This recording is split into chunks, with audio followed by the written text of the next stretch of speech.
Well, it's the best time of year. Yes, it's March Madness time, and there's no better guy to have on the show right now than the great Lon Kruger. Lon, thanks so much for being here. I mean, listen, from beyond just the coaching stuff, as a player, you were such a stud as a point guard at Kansas State. You even had tryouts with the Cowboys, some Cardinals stuff in the minor leagues, but you were a two-time Big 8 Player of the Year. You took that team to a great lengths, but from transitioning from a player to a coach, you've done so much as a coach. You were the first coach to ever bring 5 separate programs to March Madness, the NCAA tournament. 21 of those tournaments, right? What did you learn about going to the tournament each time around? Well, most importantly, you have to have really good players. You know, there's no question about that. And good players allow you to advance in the tournament. And we were very fortunate. We had terrific assistant coaches. We had great players. Had a lot of fun. You know, enjoyed getting up every day and doing what you love to do, so you can't beat that.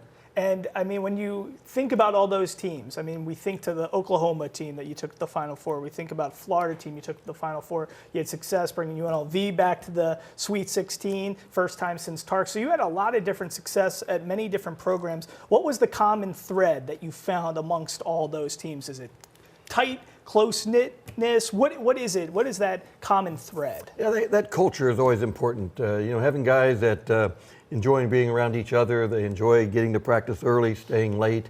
I think if you're doing those things, then you're doing something right with the culture part of it. And then, of course, we go to the Final Four because of Buddy Hield. We went to the Final Four in Florida because we had 5 really good, players that were veteran guys. And again, just guys that enjoy competing and understand and appreciate the responsibility that each has and how it relates to one another. And everyone take care of their own responsibility and trust others to do that, and good things generally happen. And when you're watching the tournament now, before we get to Kevin, everything going on in the NIT with UNLV, when you're watching the tournament now and you see teams like Kentucky with Coach Cal, right, and the youngsters and having so many young guys on a team, that presents certain challenges. Then you see Matt Painter and Purdue, and yes, they floundered a few times in the tournament, but that builds up, a certain, to me, I would think that experience builds up a lot of good trust and faith amongst the team. So what are those challenges you're seeing as we're seeing a lot more one and done kind of things, and how certain programs cultivate talent more through juniors and seniors? Yeah, the college game has changed a lot in the last decade, last 3 or 4 years with the portal, the NIL, and everything that goes on. A lot of times with those young 18, 19-year-old freshmen, they're competing against 23, 24, 25-year-olds. That's a big difference. The young guy may be talented, but having that maturity and strength makes a lot of difference. The game's become so physical, and you got to be able to withstand that over the course of a season. And again, there's a lot of different ways to get there, but you like having that experience and maturity as well. Your mentor, Jack Hartman, Kansas State, what would he have said about NIL? He would not have liked it. I think for the most part, it's great that young people are having the opportunity to get paid for what they do, and several of them are worth the money they're getting. And yet the purpose behind name, image, likeness was to reward kids that have value in their name and make money for the university. It's kind of gotten way outside that now because everyone expects to get money, and that's okay too. But now as it relates to Coach Hartman, you're dealing with agents that not necessarily have to be certified. It could be your aunt or uncle if they want to be an agent for negotiations. So whether it be the things that Coach Saban said as it relates to dealing with NIL, Coach Hartman probably would have had similar feelings. Interesting. Okay, so now when it comes to Kevin, your son, watching him, everything, all the great stuff he's done with the Runnin' Rebels right now, obviously they're having much success right now in the NIT. I assume, there's a certain pressure when you're a coach and a player, but when you're watching your son, what is that like? It must be very nerve-wracking, I would assume. No question. It's a lot easier doing it from the sideline than from the stands. It's for everyone. You want to see your children, your kids, have success. You want to see them enjoy what they're doing. And fortunately, with Kevin, he loves what he's doing. He loves being in Vegas. And from a coaching and a dad's perspective, to see them make the progress they have each year and throughout the season, see how hard his guys play every night, and see that they're having a great time. And they really enjoy each other. And he's got a culture that you like seeing from not only a coaching standpoint, but from a parent standpoint. kids enjoy going to practice. They enjoy competing for each other, and they're really playing their best basketball here in the last month, 6 weeks of the year. Certainly, and it's so exciting to watch DJ Thomas. What a stud.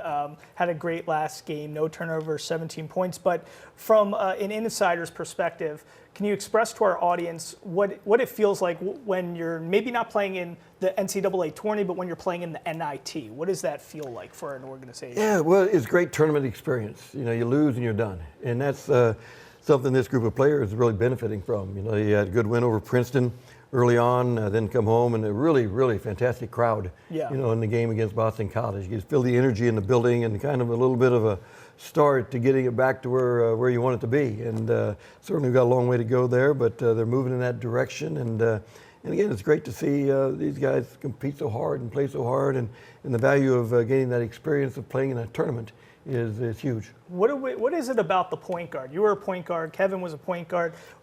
We see it with catchers in baseball. We see it with QBs in football. What is it about a point guard, that demeanor, that mentality that translates so well to the sideline once you age and become a coach? Well, a point guard generally has a responsibility of, for everyone on the court, not just his own play, but for everyone else. So that kind of translates into being a coach, you know, on the floor. And certainly in DJ Thomas, we've got a terrific guy there, and not just a terrific skilled player, but a guy that handles himself well. His composure is great. He represents the university well. His family is terrific.